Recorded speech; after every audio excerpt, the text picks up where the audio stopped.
Abonnez-vous sur votre chaîne OSR Monde et activez la cloche pour ne rater aucune de nos prochaines vidéos. Assalamu alaikum wa rahmatullahi ta'ala wa barakatuhu. Alhamdulillahi rabbil alamin. Allahumma salli ala sayyidina Muhammadin al-fatihi lima ughliq wal hatimi lima sabaqa nasirul haqq bil haqq wal hadi ila siratika al-mustaqim wa ala alihi haqqa qadrihi wa miqdarihi al-azim. Mbokk yi, ni ma ko waxe woon, tey incha allahu dama fas yéene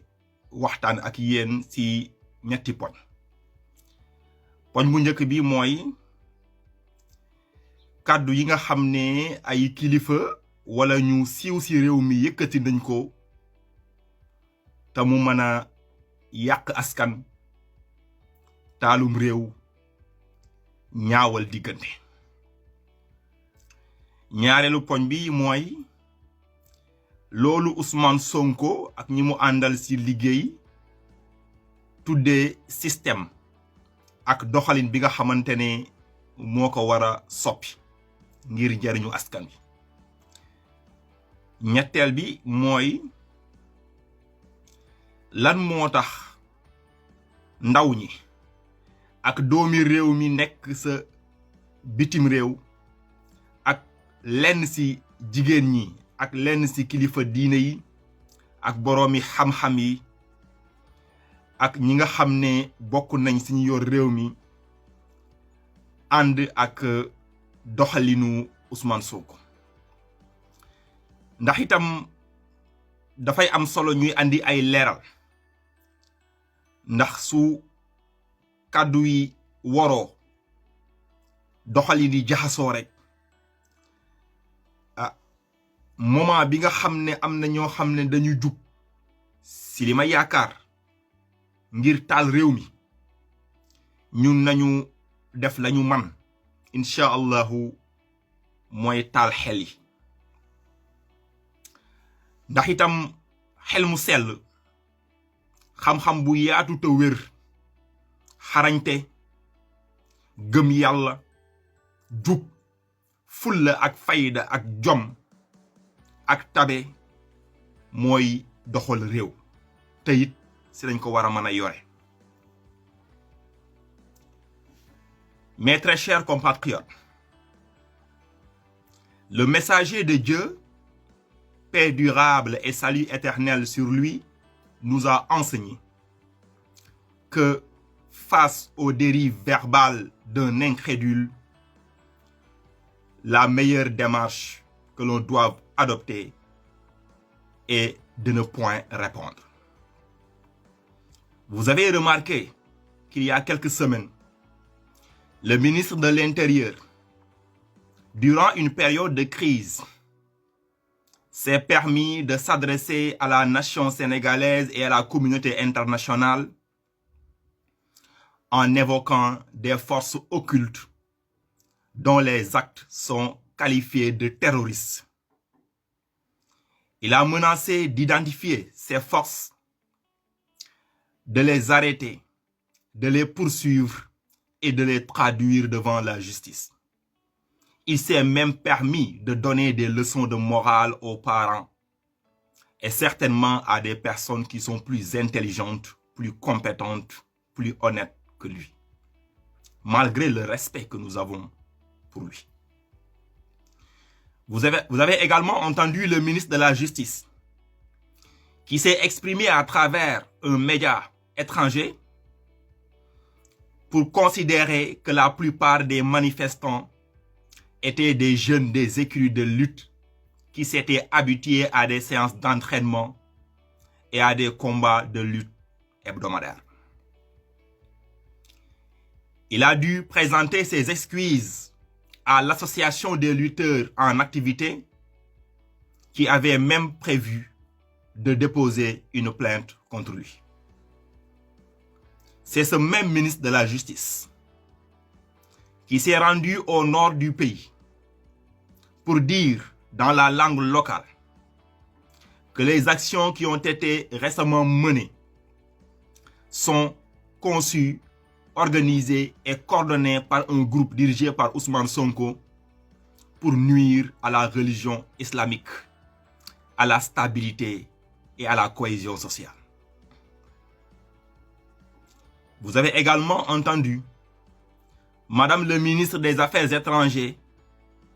parler de terrorisme. Vous avez également entendu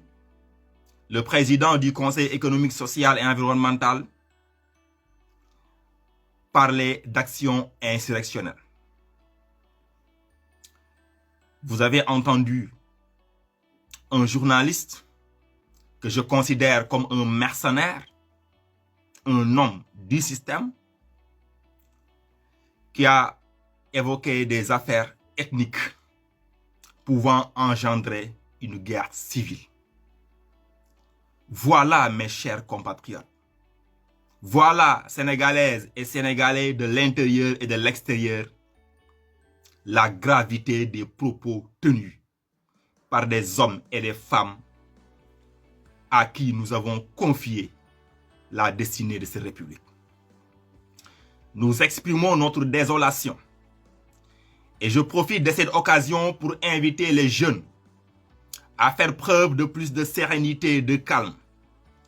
et de refuser catégoriquement de répondre à une quelconque provocation, de quelque nature que cela puisse être. Parce qu'en analysant de manière approfondie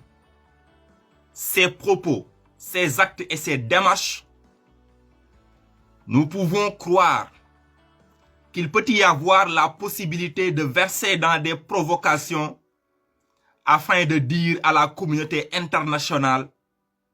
que les manifestants sont des terroristes qui ont envahi le pays. mbokk yi jëwriñ bi nga xam ne moom lañ dénk wàllu yoon gis ngeen bi mu demee sa Matam la mu wax si làkkam am ñoo xam ne réew mi moo leen ñor ñu fexe ba ñu jot si ñu def si ay jàngat gis ngeen tamit jëwriñ bi nga xam ne moom lañ dénk biir réew mi na mu waxe woon ma amoon yaakaar ne sax man un procureur de la République laa jàkkaarloo te communication de crise dafa am nuñ ko war a defe moo xam fànn boo mën a nekk ngeen gis ki nga xam ne moom lañ dénk doxalin bi am diggante suñu réew ak waa biti réew ngeen dégg tamit ay directeurs généraux ay ministres ay députés ak ñoo xam ne ñu ngi bokk ci coalition présidentielle ñu yëkkati ay kàddu yoo xam ne sa rongoñ dafay sax tuuru ndax danga naan ndekete ñii lañu dénk suñu réew waaye ngeen dégg fan yi koo xam ne dafay oowee boppam taskatu xibaar ndax man li ma ko jàppe rek mooy koo xam ne su teraanga teewee am na sañ-sañu def lu ne si ku xam li xew bi mu juddoo ba tey ndax ñun xam nañ lépp si moom waaye dañ ko tal li may wax ndaw ñi mooy bu leen saaga bu leen xas bu leen sànni xeer ñoom su dee ñoom lañ yaakaar ñu doxal réew mi ñoom ñu jug ngir taal ko ndax seen yaakaar dafa tas gannaaw bi yaakaaru askan wi tase yéen na ngeen ànd ak dal wax lépp jëf lépp doxal lépp ci xel mu sell ak xam-xam bu wër te yaatu ak yar ak teggin ndax ñoom suñu jugee ngir taal dëkk bi ñun nañu jug ngir taal xel yi sellal xalaat yi. La révolution doit être menée de manière intelligente, organisée et méthodique. Même ëllëg su njiitu réew mi génnee di def tournée nationale wala benn ministre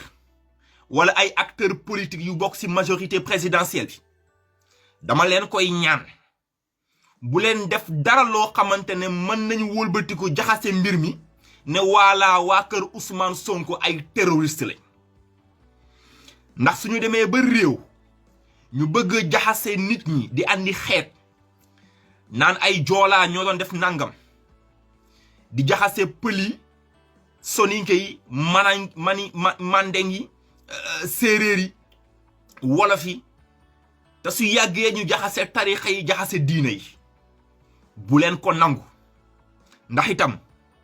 njiitu réew bi njëkkoon a am ci Sénégal mooy président Léopold Sédar Senghor réew moo xam ne téeméer yoo jël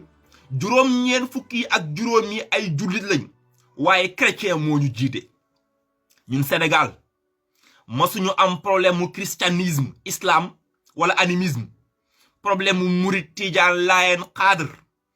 amuñu problème mu séeréer joolaa pël mandeng soninke wolof déedéet ndax wolof day takk sa bambara ja bambara takk pël pël takk jolof-jolof jolof-jolof takk séeréer nañu bàyyi yooyu ñuy def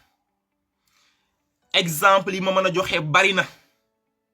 su ngeen xoolee El Hadji Malick Ndiaye nga xam ne mooy secrétaire national à la communication bu Pastef doomu jolof la moo ne soxnaam doomu Fuuta la Ousmane Sonko ay waajuram waa Casamance lañ moom mu nga ganee ci àdduna Thiès ku nekk ci ñun soo ko jëlee diggante jëkkër ak jabar ak doom dootoo melal dara ndax wàllu diine wàllu tariqa ak wàllu xeet day dàqu Sénégal dañu am unité bu ñu nangu kenn yàqu ko su dee nag ñi nga xam ne ñoom lañu dénk réew mi ngir ñu rattaxal diggante yi defar ñoom ñoo dem bay yëkkati kàddu yoo xam ne mën na tasum réew yaakaar war na mën a tas waaye bu mu tas nag nañu xam ñan lañ ko séqal rek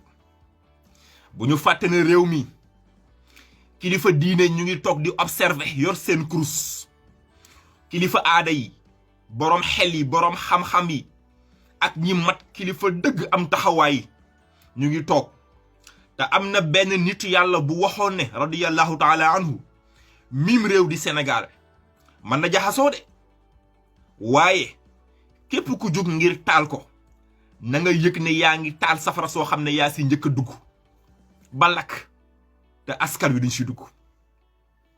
xam ngeen li ëpp solo mooy ñu xam ne loolu ñuy woowee terrorisme ak violence si ñooñu di ko tudd la ëppee. Mes très chers compatriotes sénégalaises et sénégalais de l'intérieur et de l'extérieur, la plus grande forme de violence est celle-là qui fait qu'un groupe minoritaire accapare les ressources de la nation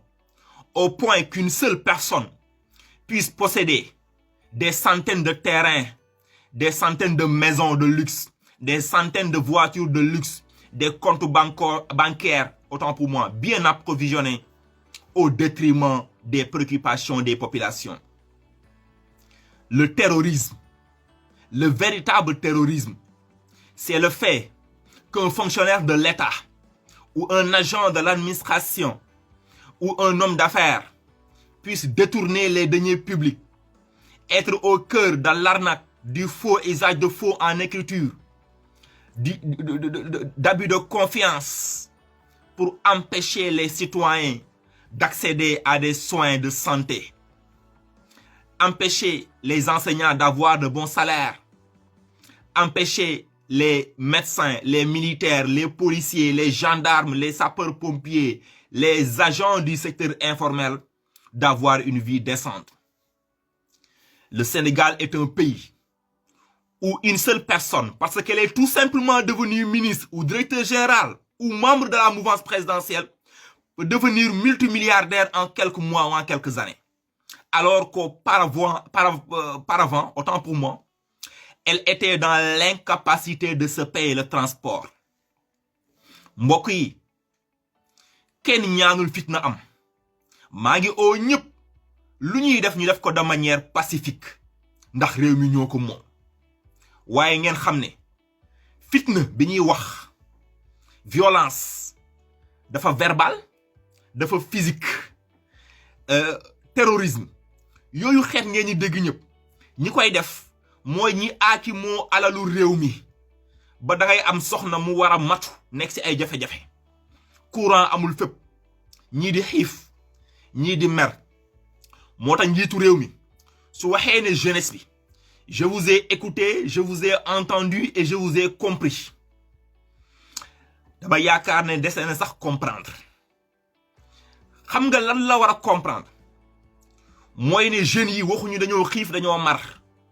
jeunes yi waxuñu amuñu liggéey de jeunes yi dañu ne réew mi ñoo ko bokk dañoo tànn kenn fal ko dañ leen koo dénk rek ngir ngeen yoral ñu ko force restera à la loi mais la loi est votée au nom du peuple pour le peuple et pour servir le peuple moo tax politiciens yëpp ñoo ci bokk yam nañu xam ne la vraie force est incarnée et portée par le peuple doole jarul jaay ndax nguur yàlla koy joxe njiitu réew mi ak ñi mu àndal nañu bokk xam ne Sénégal kenn dootu fi def lu waroo ak bëgg-bëggu askan wi ndax nit ñi dañu sonn dañu bëgg njàng mi jaar yoon faj gi jaar yoon ndaw ñi am xëy benn nit waratul yor ay milliards ay oto ay terrain ay passeport diplomatique moom ak njabootam ñuy def lu leen neex ak ay partenaire am koo xam ne dafay xëy du am sax lu mu lekk te alalu réew mi ñun ñëpp ñoo ko bokk mënuñu laa tànn dénk la suñu alal ba pare nga koy jëfandikoo di ñu jaay doole ngir écraser ñu loolu la jeunesse bi wax du problème mu Ousmane Sonko du problème mu beneen acteur politique principe de démocratie la état de droit la gouvernance la emploi des jeunes la insertion des jeunes la réew moo xam ne ñi jiite ak ñi ñu dénk dañoo war a bàyyi sàcc bi ak luubal bi ak nekk ci nguur dajale alalu askan wi nit ñuy sonn loolu lañu wax voilà le message que les Sénégalais ont délivré à l'endroit de ceux qui nous dirigent j'espère qu'il a été bien perçu donc Madiambal Diagne bind naa si jarul tontu ndax Madiambal Diagne ci système bi la bokk su ceebam tooyee sañ naa jël xalimaam lor ci doomu aadama ndax loolu mu wax li tax mu doon cuune mooy bu fekkoon ne am na état du Sénégal amatul su dee am na ay joolaa yoo xam ne ay rebelle lañ jóge Casamance dugg Ndakaar taal ko duggaat ci bis dellu moom li mu bind day firndeel ne état du Sénégal dafa màbb moom procureur da ko war a oox xam nga Sénégal bis bu ne nit toog ci plateau télévisé wala dans un studio de rajo wala mu wax sur les réseaux sociaux wala sur un site d'information wala dans la presse loo xamante ne yoon da ko war a topp waaye kenn du ko inquiété ndax ci nguur gi la bokk loolu il faut que mu jeex ci réew mi ndax lu ne dégg ngeen Birima Ndiaye naan dañu violé Adji Sarr mu dem gendarmerie commandant bi ne ko Ousmane Sonko nit ku am dayo la ci biir réew mi demal uti preuve maanaam demal fexe ba ñu violé waat la nga ñëwaat dégg nañ maître El Hadj Diouf di wax waxi tappale yoo xam ne dégg nañ fi ay directeurs généraux ay ministres ñu wax waxi tappale yoo xamante ne barki dem ngeen dégg Madiambal Diagne mu wax ju ñaaw ju bon ju xamadi yooyu Madiambal Diagne li ma war a wax ci moom bari na waaye benn dong laa leen di jox tey déglu leen bu baax ngeen bind ko ngeen tontu ko loolu rek 17 juillet 2017 le directeur national des domaines ba woon di Mamadou Mamour Diallo xaatim na benn këyit attribution d'une parcelle de terrain 2 hectares destinée à un usage d'habitation lot numéro 45 ñu soustraire ko ci titre foncier TF 1975 R wax ko mu dem ci le receveur des domaines bu Rufisque Bambilor la nekk ñu ngi ko def ci turu société civile immobilière Pharaon nga xam ne moom mooy gérant bi boobu ñu ngi ko sos le 29 septembre 2016 mu ngi nekk cité Djily Mbaye villa 269 man lu may wax day leer nañ te su ma waxee benn denc naa junni dañu wax ne fu jàmm yendu ba ngoon maga fa xam lu mu waxul wala boroom xam-xama fa xam lu mu waxul boobu noonu bind leen ko ngeen may ko Madiambal Diagne te mu tëj gémmiñam ndax ci réew mi lañu dëkk di boroomi xel di boroomi xam-xam liggéeyal suñu réew ay at bokk ci ñuy defar réew mi xam li fi xew moom nitu système bi la ceebam di tooy bari na lu ngeen di dégg ci réew mi moom mu nga sax xam ngeen Sénégal nit day am kër ci taatu géej gi yor ay oto yu cher yor ay compte bancaire ñëw bëgg lor askan wi ndax système boobu mu nekk xam na ne su màbbee moom day màbbu mook njabootam ndax lépp alalu askan wi la si noonu laay defee transition dugg ci système bi Ousmane Sonko di wax ak ñi mu àndal ci liggéey ak ñi mel ni man nga xam ne bokkuñu Pastef waaye dañu xam lan la tey laa ko leeral système ay pratique la ay procédure la ay règle la ay démarche la ay lobbying la le système est un ensemble d'éléments dont la connexion est assurée de manière coordonnée, organisée et méthodique. C'est un ensemble de règles, de procédures, de pratiques et de démarches incarnées, portées et soutenues par des acteurs formant un lobbying dont les intérêts convergent au détriment souvent des autres dans les États africains, dont le Sénégal. Système boobu am na système monétaire, système politique, système judiciaire, système économique, système financier, système sanitaire, système éducatif, etc. damay faral di wax ne il y a les gens du système et les gens qui sont dans le système. Nit dafay nekk ci biir système bi waaye bokkul ci système bi moo tax Ousmane Sonko yàgg naa ko tooj ne ko na nga xool li ngay waxee ci système bi parce que vous êtes un pur produit du système. Ce qui est vrai man mi di wax ak yéen je suis un pur produit du système liggéey naa ci système bi ay at waaye bokkuma ci système bi. Ousmane Sonko ci système bi la jànge amee ci lijaasa amee ci xam-xam liggéey ci fukki at ak juróom waaye bokkul ci système bi. ñoom Bassirou Diomaye Faye ak ñoom Birame Souleye Diop ak ñeneen ñi ci système bi lañu nekk waaye bokkuñu ci moo tax ñu koy xeex. mu ngi mel ni benn garab bu ñu ji di ko roose mu am ay bànqaas yi ma lim sànq mooy bànqaas soo bëggee soppi système foog nga damm bànqaas yooyu noonu ba dindi reen yi sampaat beneen ndax itam système bi lépp bonul am na lu fa baax. li koy firndeel mooy Ousmane Sonko 2001 ba 2016 dafa nekk inspecteur principal des impôts et des domaines au fonctionnaire la moom moo sos ak ñeneen ñi le syndicat autonome des agents des impôts et domaines mu nekkoon secrétaire général bi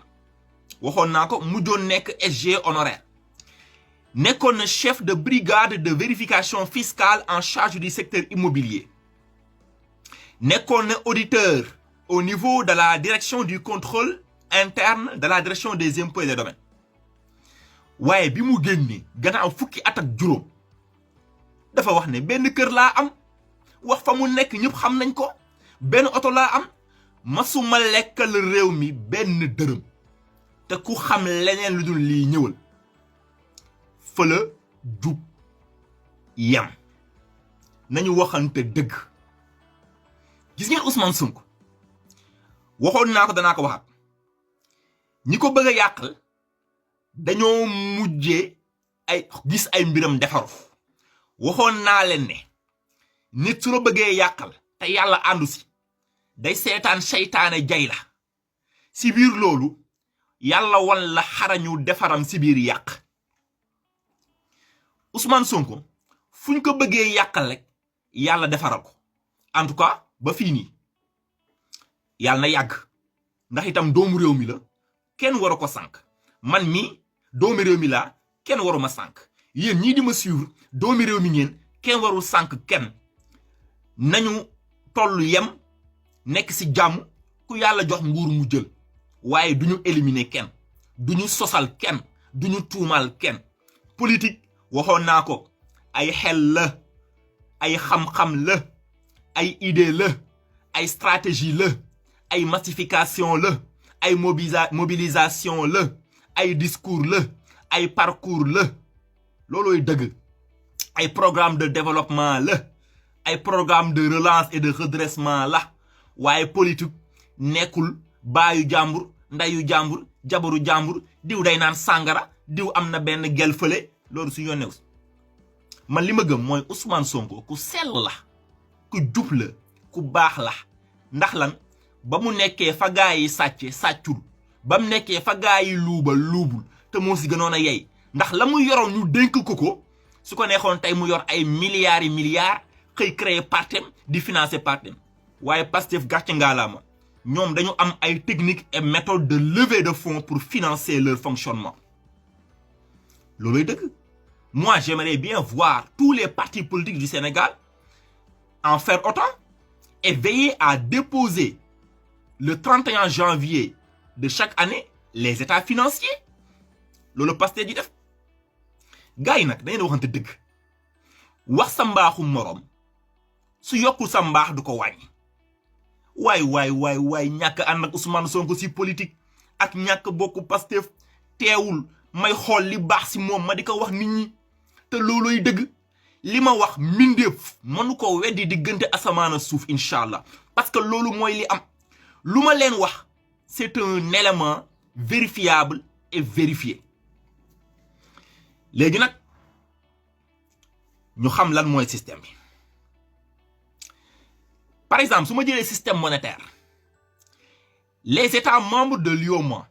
muy le Bénin le Burkina Faso la Côte d'Ivoire la Guinée-Bissau le Mali le Niger le Sénégal et le Togo muy juróom-ñett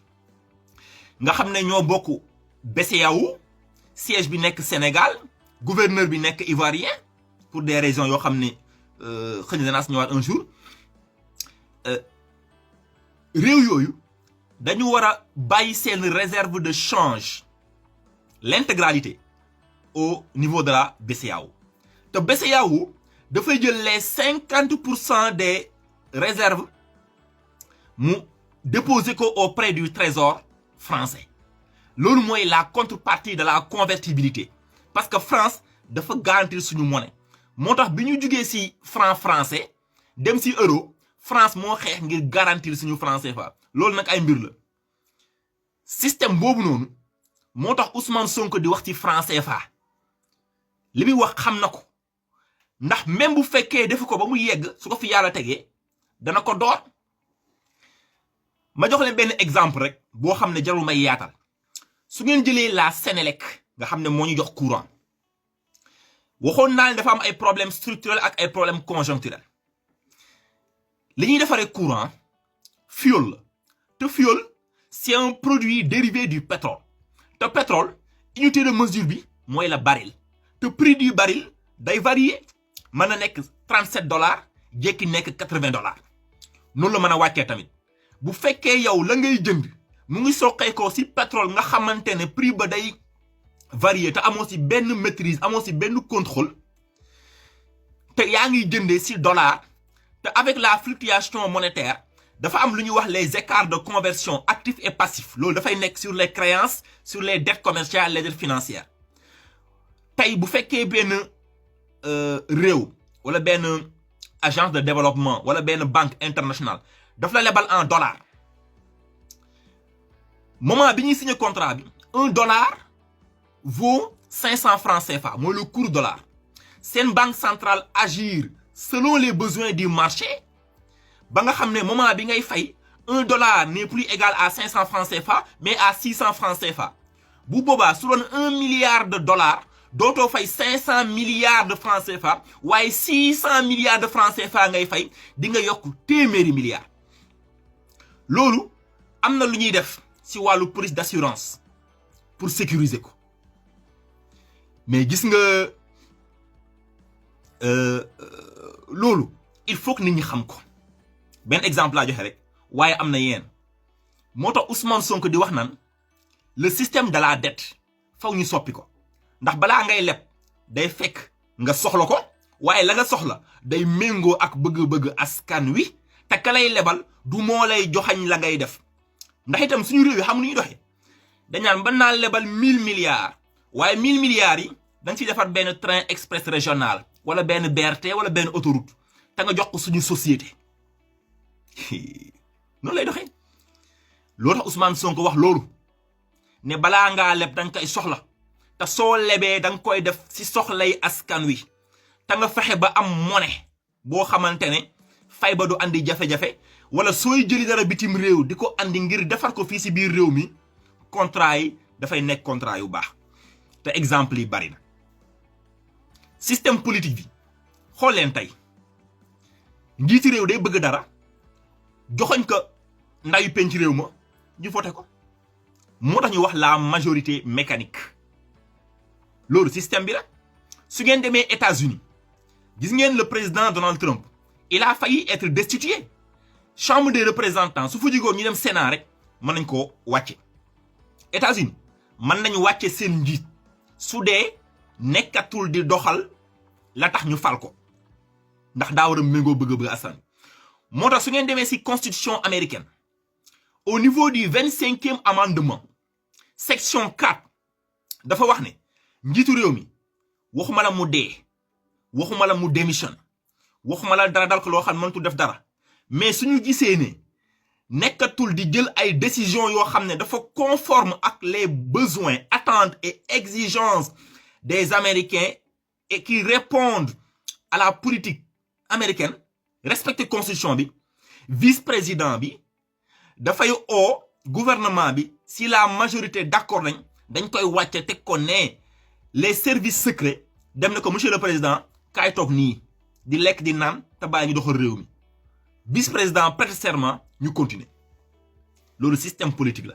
su ngeen xoolee les grands électeurs ni ñuy fale njiitu réew Amérique moo tax seen élection di yàgg loolu système politique la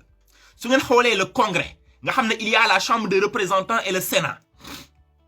nañuy doxale nga xam ne exécutif mën na bëgg def dara ñu jàpp ne baaxu ci réew mi ñu xeex ko su ngeen xoolee les états nga xam ne day am gouverneur am benn autonomie nga xam ne état fédéral day am mu am les autres états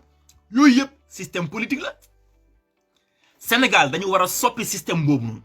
loolu mooy tax du ñu am exécutif boo xam ne dafay xajamal leen li yéen ñëpp yéen a dégg 31 décembre bii weesu le président de la république wax ne yéen dossiers yi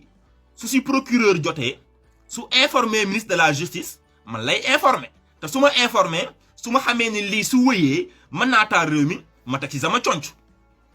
xam nga loolu muy tekki mooy le président de la république a le pouvoir de protéger et d'envoyer quelqu'un en prison or dañoo nekk si réew moo xam ne yoon day doxal dëgg ñëpp yem fa maire bay jaay gerte caaf ak waa jay dawal vélo ak kay dawal sareet ak kay jaay jën ak chauffeur bi ak borom milliards yi ñoo war a bokk yem ci yoon loolu la ñuy wax la justice impartiale loolu mooy tax ñu am une instruction indépendante et transparente loolu mooy tax ñu am un parquet boo xamante ne réquisitoire yi du tegu ci bëgg-bëgg ñu jiite waaye ci yoon lay tegu la sa gën a neex day am un procès public et équitable loolu mooy yoon noonu la réew wala doxee léegi nag système économique yéen a ngi dégg Ousmane Sonko ne dañu war a soppi suñu système économique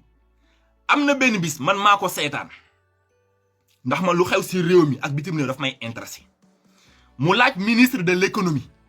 moom Ousmane Sonko député nekk quel est le modèle économique du Sénégal xam ngeen modèle économique mooy ni ñu nase suñu koom-koom si lu mu lalu nga xam ne ñun dong suñ ko amul tamit ñi ko bokkal bariwul dañ koy ràññee si yow mu ngi mel ni football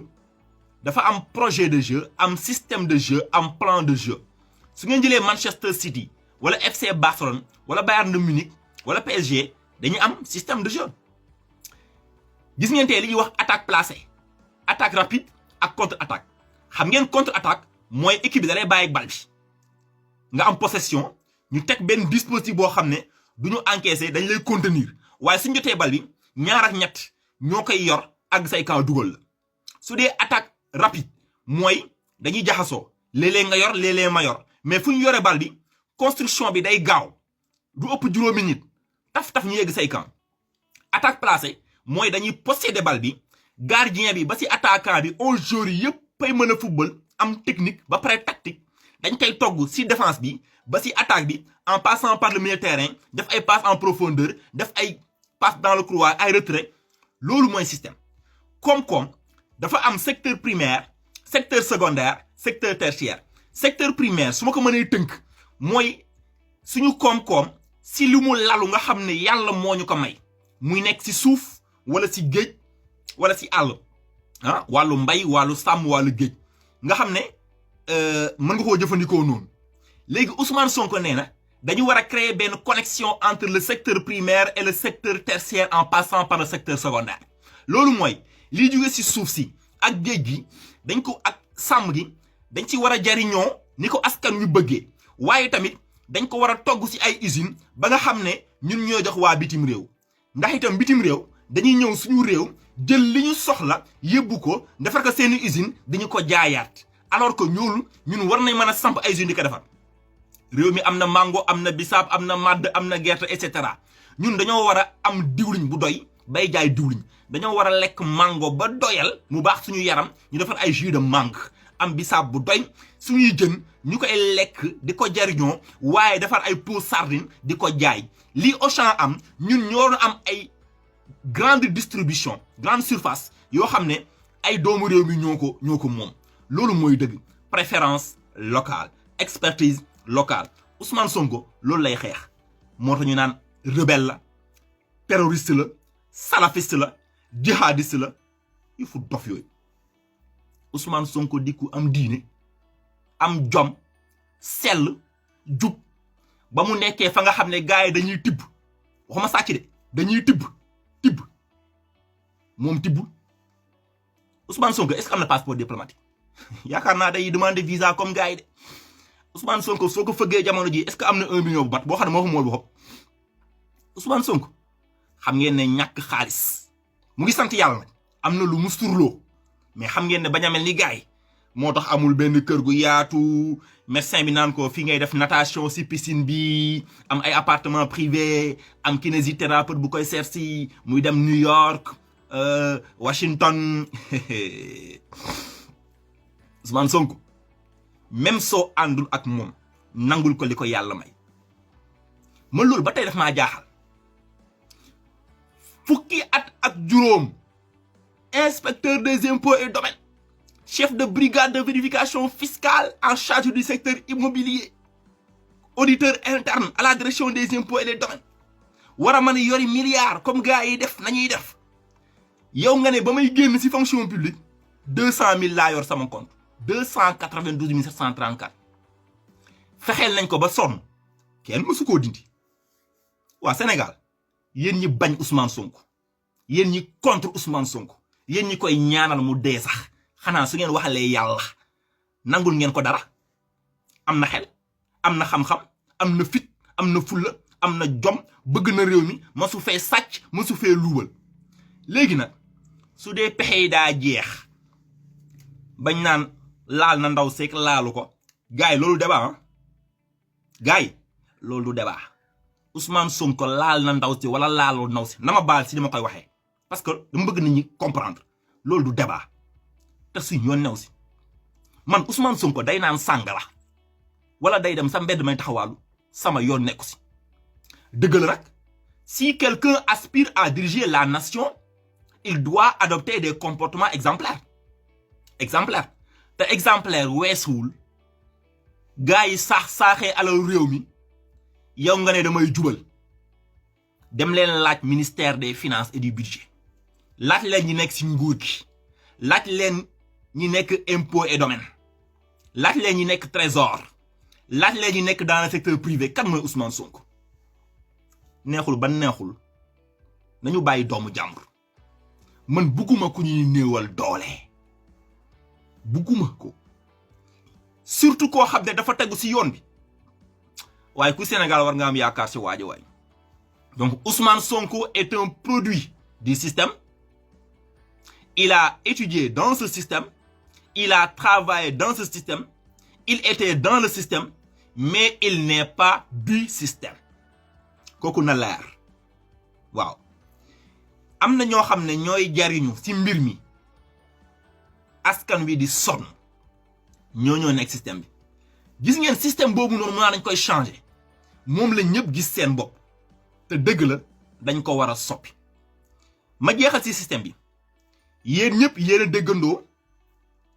Aliou Ndao moo nekkoon procureur spécial près la cour de répression de l'enrichissement illicite xam ngeen fa mu jaar wax na lu am solo ci wàllu justice nee na dañu war a fexe ba ministre de la justice yoonam du nekk ci fal procureur te magistrat bu ne dafay àtte dëgg te yàlla tax ngir njariñu askan wi kenn ci loru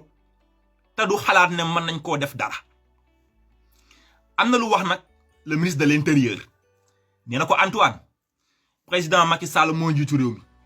mën na fee jóge de daf yëfu politicien waaye yow magistrat nga bàyyil xel sa bopp Sénégal magistrat yi soobu ci politique ak ñeneen ñi soobu ci politique xam nga li problème bi yàlla daf laa cëral nga xam ne war ngaa mën a liggéey tedd te doo toppatoo benn politicien nga sàggan ba benn politicien boo xam ne yaa ko dàq jàng yaa ko raw yaa ko ëpp xam-xam yaa ko gën a xarañ mu lay yilif di la jox ay ordre ngay lor doomu askan bi yàlla nañu ci yàlla musal sama gars yi xaalis dégg naa daa neex xaw ma dara de nguur dégg naa daa neex xaw ma dara ndax man xaalis dama ko jox benn këyit boo xam ne day faj soxla di jaamu yàlla ci ay jaamam jeex na nguur man li ma ko jàppe mooy c'est pour servir le peuple moo tax ñu naan nguur neex na xaalis neex na man daf may jaaxal waay nguur warul neex daa war a metti ndax pression bi saa yoo yeewoo naan dama war a liggéey sama askan xaalis warul neex daa war a diis ndax danga naan su ma deewee yàlla dana ma laaj dërëm bu ne fa ma ko jële fa mu jaar na ma ko jëfandikoo fa ma ko dugal loolu koy warul neex innama amwaalukum wa awlaadukum fitnatun lakum yàlla nee na alal ak njaboot gi ma leen yi baaxi sax fitna la ci yéen mu am leneen lu am solo Ousmane Sonko nee na gars yi déggu leen de Ousmane Sonko nee na moo tax Ousmane su dee yaa baax ci réew mi yàlla na la yàlla def président de la république waaye bis boo nekkee président de la république danaa jàkkaarloo yow de ndax li nga wax fa nga def ko ndax Ousmane Sonko li mu wax su ko defee Sénégal mooy raw ci àdduna maa leen ko wax te d'ailleurs lui il a compris hein ndeysaan ba mu jugee tribunal wax na lu ma neex nee na nañu manifesté wu de manière pacifique njiitu réew mi ñëpp ku ne am nga la nga jàpp ci li fi jaar waaye nañ ko bàyyi ba mandaam jeex mu dem wala su bëggee na démissionné boo xam mais ay génn président wax yooyu ay armée jël nguur loolu bu mu fi am wax na dëgg pourtant gars yi suñuy nettal dañu wax loolu dañ koo iññaane ba suñuy nettali dañuy wax leneen li mu wax ci waa GIGN duñ ko nettali li mu wax ne li xew ci réew mi bu ko benn politicien mbubboo di fëgg sa dënn du man du yéen dem na ba ne je ne mérite pas ce peuple Ousmane Sonko moo gore su gars yi analyser communication naan dañuy xool lañ jàpp ne moo gën a ñaaw déedéet dañ bàyyi loolu Ousmane Sonko nee na gars yi bis bu ko yàlla defee njiitu réew mi directeur général dañuy def appel à candidature wax ne ngir jiite këru liggéeykaay bi da ngay am xam-xam nangam def ñàngami at jaar fii am ay critères de choix ñu ñëw am benn commission indépendante ñu choisir ko mais xam ngeen suñu directeurs yi ay poste ay LONASE ay port ay Senelec ñoomin DER ñoomin Prodac ñoomin Promoville ñoomin Puma ñoomin FONSIS ñoomin FONGIP ñoomin TER ñoomin BRT boo si gis rek politicien ces postes de responsabilité sont confiés non pas aux Sénégalais qui sont intelligents, compétents, brillants, capables de manager la structure au profit de la population, mais plutôt à des politiciens qui n'ont qu'un seul mérite, celui d'avoir renforcé une base politique. Dans les politiques ba am base, ñu fal la. Wala nga def tooxi duuna, ñu fal la na demal politique. Sama gaay, déglu leen baax li ma leen wax. Sénégal, ñaari fal moo am. Ki politique ba am base, am mbooloo, ñu fal ko. Du liggéey dara. Il va passer plus de temps à renforcer sa base politique, à la maintenir, à satisfaire des besoins politiques que le travail. Moo tax ñoom ñëpp koo si dem bureau, audience, recevoir ay groupement de femmes, ay association, duñu sax liggéey. Taluñu ko, moo tax affaire yi daanu. Wala nga def tooxi duuna, ñu ne la xaama jël dossier bi teg ko si conc bi, waaye da ngay dem politiquel ma. Xam nga loolu ñaaw na. Moo tax bis bu ne nga taal sa télé gis koo xam ne yaa ko dàq jàng, yaa ko raw, yaa ko ëpp xam-xam, yaa ko ëpp jom, yaa ko gën a jub, yaa ko gën a bëgg réew mi, yaa ko dàq liggéey te say yoon new ci politique politicienne mu lay jiite di wax yi bêtises rek. Voilà la raison pour laquelle certaines de nos autorités passent tout leur temps à raconter des bêtises. C'est extrêmement grave. loolu ñaaw na. Gis ngeen ay ministre de l'intérieur, ay ministre de la justice, ay ministre des affaires étrangères, ay ministre des forces armées yooyu normalement dañu war am benn commission indépendante boo xam ne day am opposition, société civile, des représentants des universités, des familles religieuses ak pouvoir législatif, exécutif ak judiciaire. Ba pare ñu def appel à candidature, ñu def sélection bu transparente bu mucc ayib, ñu dem assemblée nationale, ñu présenter wu publiquement, ñu xam ne kii mooy ministre boo xam ne c'est un ministre de la République. Il y a une différence entre un ministre du président de la République et un ministre de la République. Il y a une différence entre un procureur du président de la République et un procureur de la République. Il y a une différence entre un député du président de la République et un député du peuple. Il y a une différence entre un directeur général d'une société et un directeur général politique du parti. Yooyu moo rajo Sénégal. Gars yi Ousmane Sonko nee na loolu lay faxas andi leneen. Ndaw ñeeg jigéen ñeeg sëriñ seeg ñëpp gis seen bopp. Mais loolu kan moo ko bañ. Foofu laay defee transition nag ñëw si lan moo tax ñi topp Ousmane Sonko ànd ak moom. ñii ñoo topp Ousmane Sonko te yaakaar naa kenn du ko weddi lii moom kenn du ko weddi. Nee leen benn la jeunesse ñu ëpp si réew, ëpp si doole, gën seen njaxlaf di yaakaaru ëllëg ñoo ànd ak Ousmane Sonko mooy ndaw ñi. danaa waxu tax diaspora bi sénégalais yi nekk bitim réew di liggéey daan seen doole di andi seen njaboot ñu si bari Ousmane Sonko lañu àndal, mu neex ak mu naqari, ku nangu ak ku bañ. sama wax ji ku mu saf ak ku mu soof loolu moo am. ñetteel bi jigéen ñi bari ñu woon de, mais gars yi seetlu ngeen ne jigéen ñi léegi ñu ngi bari. même artistes yi, animatrices yi, suñu tante yi, suñu jabare, suñu yaay. Man de bokkuguma Pastef wax dëgg yàlla, waaye sama jabar nee na Pastef la. man sama jabar nga xam ne maay kilifaam fu ma ko joxoñ daf maa war a topp, moom nee na day toog ma koy xalaatal lu ma ko wax mu def ko te yàlla tax. waaye nee na ma duggagoo Pastef waaye man maa ngi si Ousmane Sonko. man nag lu tax mu ne ma Sonko ma saf, kii dafa dëggu, kii jàmbaar la, kii ku jub la. ma ne ko soxna si Ousmane Sonko du sa kilifa de, maay sa kilifa de. mu ne ma waaye bàyyil ma ànd ak moom rek. ma ne ko d'accord. bon jigéen ñaa ngi ñëw, danaa wax lu tax. sëriñ si xam nga sëriñ si ñu bari dañoo tëdd njaaxaanaay, mais ñu si bari seen xol yi Ousmane Sonko si nekk. danaa wax lu tax. ndeysaan sëriñ Mansour Sy Djamil, sama sëriñ boobu sëriñ Mansour Sy Djamil, sëriñ Moustapha Sy Djamil radiyallahu anhu mooy baayam di taawu Serigne Babacar Sy radiyallahu anhu nee na Ousmane Sonko est très intelligent machallah, très compétent machallah, très brillant. Il maîtrise l'ensemble des dossiers qui font l'objet de traitement à l'Assemblée nationale. ndeysaan Serigne Mansour Djamil waxuma la nekk nitu yàlla yam si de mais daa simmi jàllaabe nitu yàlla jàllaabe sëriñ di sol costume ak chemise ba mu jotee. Il a travaillé pendant 27 ans à la Banque islamique de développement, qui est l'institution financière internationale la plus prestigieuse du monde islamique. Sorbonne la jànge moo dàq jàngaay su làkkee anglais nga ne cum su làkkee français nga ne cum su waxee alquran nga ne cum su làkkee arab nga ne cum su waxee waxu nit yàlla nga ne cum su waxee politique nga ne cum kookoo seedalal ci Ousmane Sonko te gars yi na ngeen déglu ñuy def seede ci Ousmane Sonko na ngeen déglu ay professeur Cheikh Omar Diagne ak ay Mody den déglu gars yooyu noonu ay boroomi xam-xam ñu jub ñooy def seede ci Ousmane Sonko xam ngeen lu tax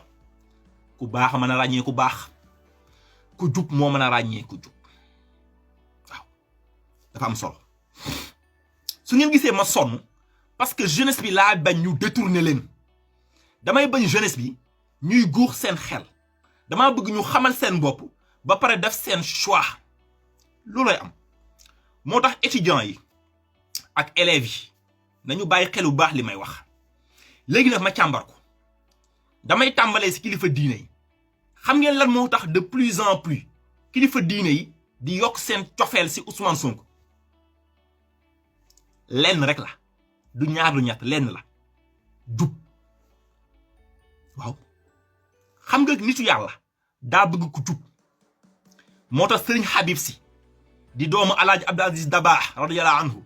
keroog bi Sénégal di jooy naan ay su fi Alaaji Abdou nekkoon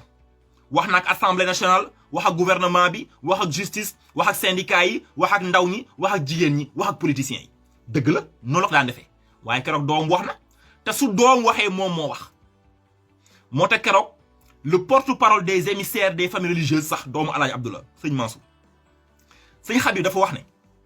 na ñëpp dal bu ñu saaga bu ñu xas bu ñu ŋàññ bu ñu yàq waaye buumu njaam bi ñu lëmas suñu baat na ko ñëpp dog kilifa diir moo ko waxin la moo tax gars yi bu leen kenn provoqué gis ngeen léegi manifestation bi si rajo yi la si télé yi si site d'information yi si réseaux sociaux yi def leen ay tey débat étudiants yi nekk université def leen ay tey débat def leen ay conférence def leen ay atelier de réflexion dans les quartiers def leen ay massification di wax ak nit ñi ñu xam lan mooy le programme de redressement de la gouvernance et de développement durable que Ousmane Sonko porte man maa leen ñaan loolu man mi nga xam ne ànduma Ousmane Sonko ci politique bokkuma Pastef man maa leen ñaan loolu xam naa tax ma wax leen loolu sinon dañ leen di provoquer ba pare jiñ leen ay terroristes andi problème mu ethnie ci Sénégal yàq Sénégal bu leen ko nangu demee leen xel ak xam-xam ak njub dégg ngeen kilifa diine yi dañoo bëgg ku jub tey jubal dañoo bëgg ku am xam-xam te xam-xam ba sell dañoo bëgg ku am jom moo tax bi ñu gëstoo ci parcours Ousmane Sonko méngale ko ak discours bi effectivement un homme politique c'est un discours et un parcours ñu xam ne nag 1960 ba léegi neenu ñu am ko mel nii waaw même soo àndul ak moom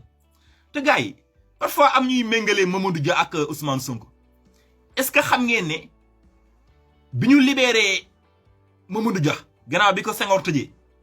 daanaka si at yooyu la Ousmane Sonko juddu tettal la maa leen ko wax maanaam bi ñu libéré Mamadou Dia si la yàlla juddal Ousmane Sonko pour war na ne làq ngeen Mamadou Dia jant bi waaye dana màgget ba dee am kenn ko juddu def loo xam ne duñ ko mën a yàqal incha allah te li ma gëm mooy ko nar a yàqal yaa si yàqu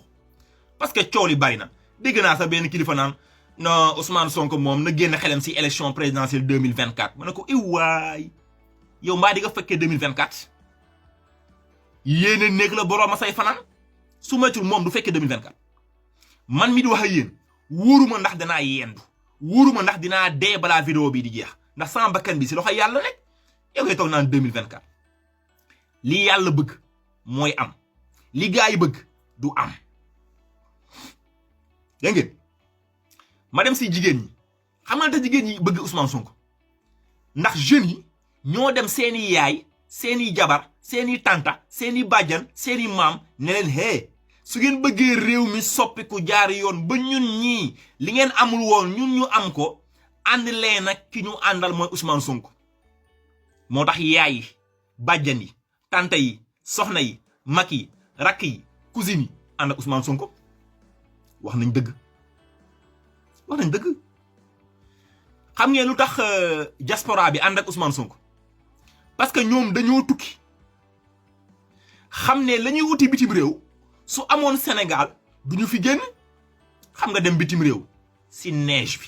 sedd bi mu metti ñi am këyit ñi amuñu këyit di yónnee ñu lay tabaxal kër di la takkal jabar am nañu takk jabar juróomi at gisuñu seen jabar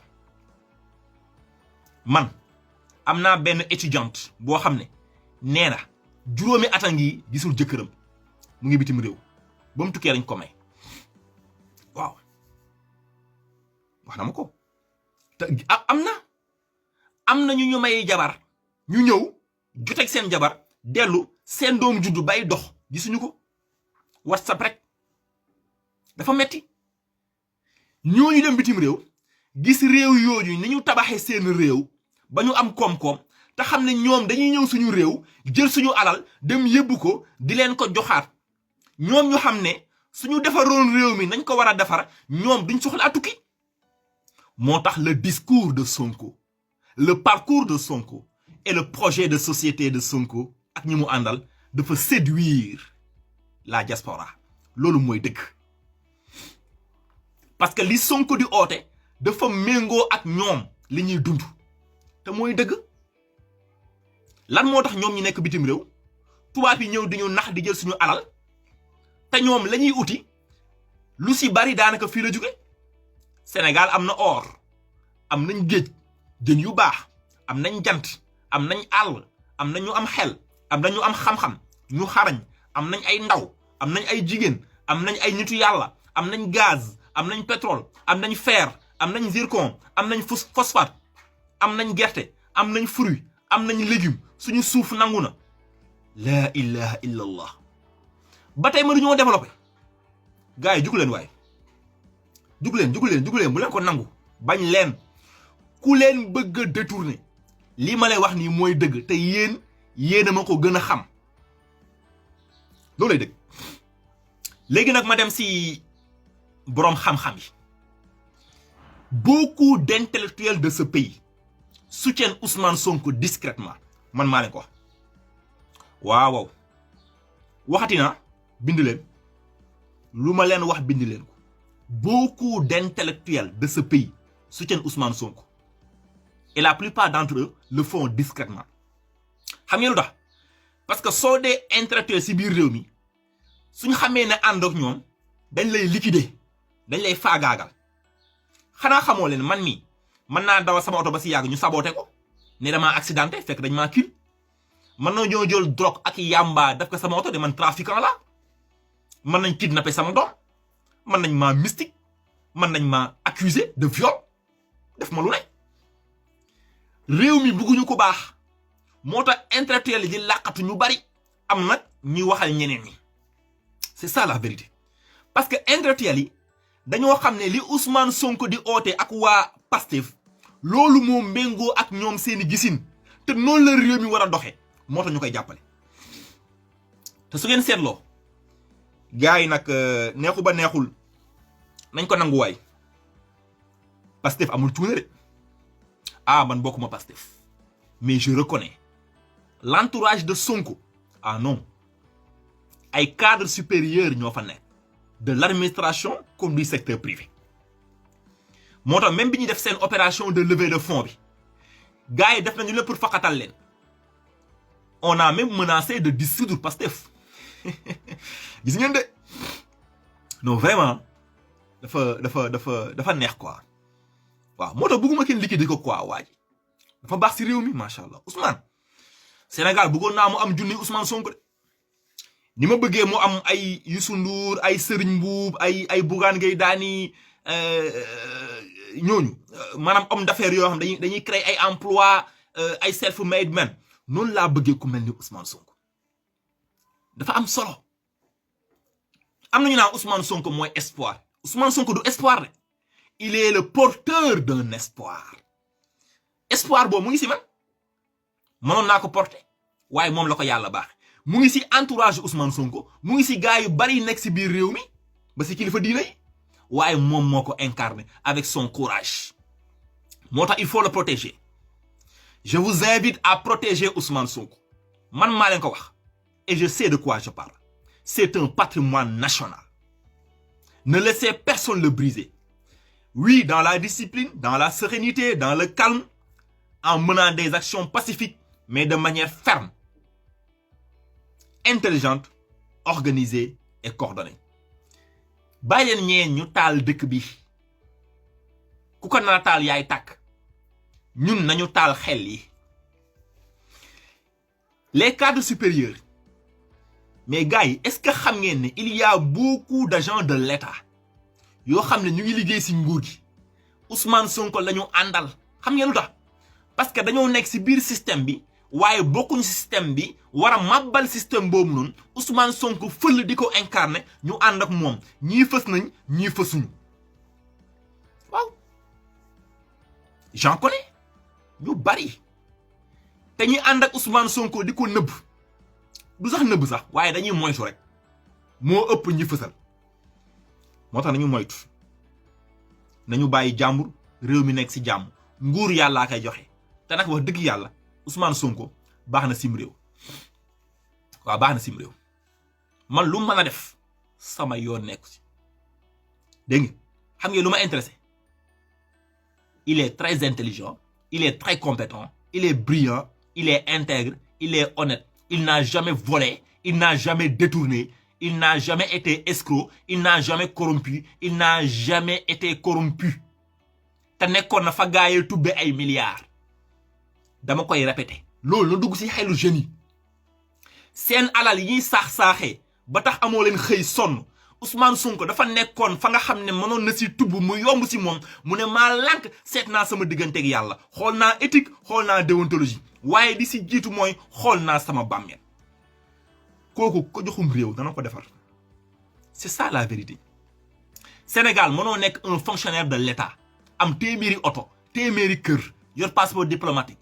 say doom di tuxi yàmbaay tuxi drogue def ay overdose ngay fontoo nit ñi loolu mënul nekk. ngay liggéey di fayeku may liggéey di fayeku dàqoo ma jàng ëppoo ma xam-xam gënoo bëgg réew ma ëppoo ma jom xëy suba nekk benn multimilliardaire Ousmane Sonko nekkoon fa gaa yi defe noonu mu lànk seet yàlla nekkoon poste boo xam ne su ko neexoon heure bii mooy ëpp xaalis Sénégal mais kooku ngeen duñ ko jàppale nañ dem xamante nañ de léegi na ma ñëw ci jeunesse bi. Et là, je profite de l'occasion pour lancer un appel aux jeunes élèves et étudiants.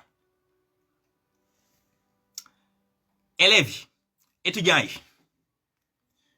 bu kenn lëndëmal seen xel yéen da ngeen a jàng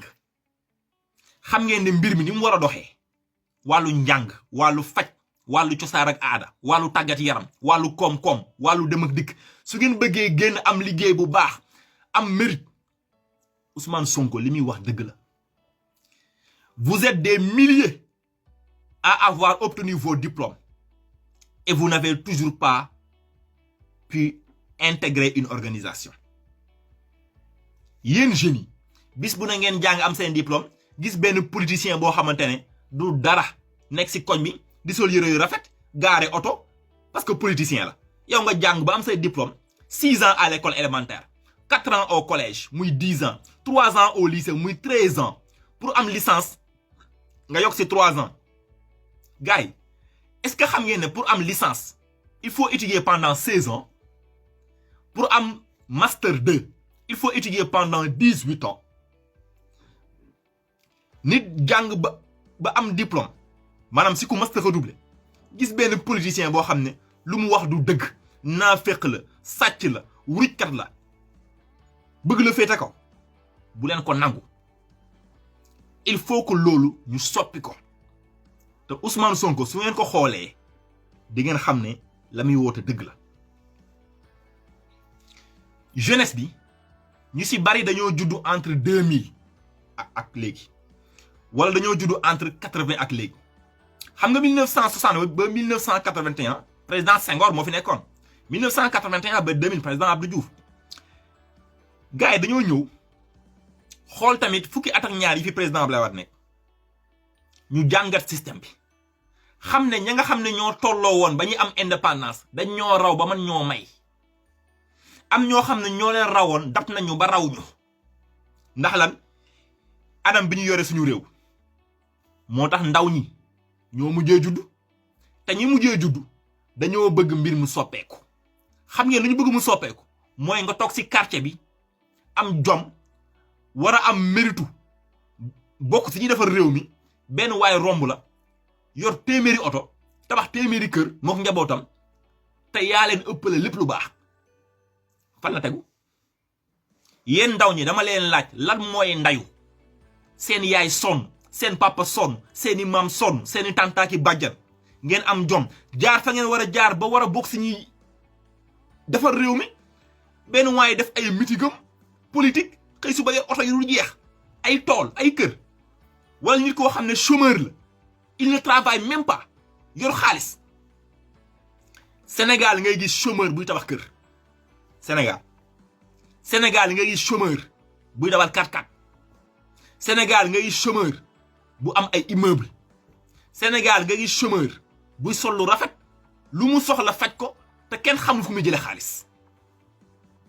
sama genre gi nag ak seen genre gi di liggéey ba dee ngeen ne loolu du jeex suñu bakken lañ ci teg incha allah même suñ ko fekkewul suñuy doom ak suñuy sët fekke ko loolooy dëgg. donc il faut que loolu jeex ci réew mi. sama gars yi tey loolu laa ne woon dama koy partager ak yéen. xam ngeen ni ci kanam équipe nationale du Sénégal dafa war a jongante ak Congo te tey la àjjuma xadatul juma beeg yeneen yi ñi war a dem week-end et cetera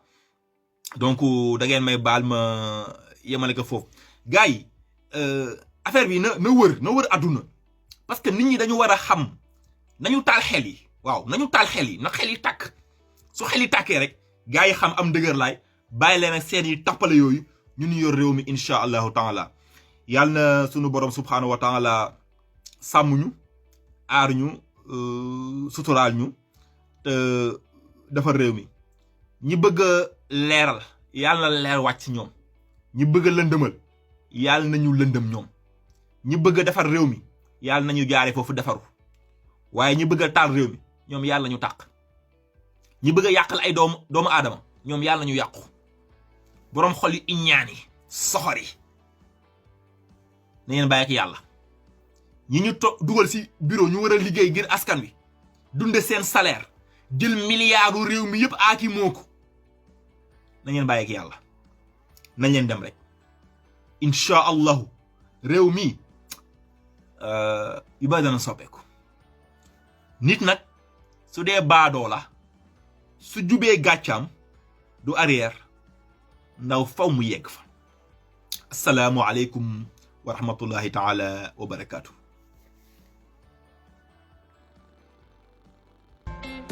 Abonnez-vous sur votre chaîne OSR Monde et activez la cloche pour ne rater aucune de nos prochaines vidéos.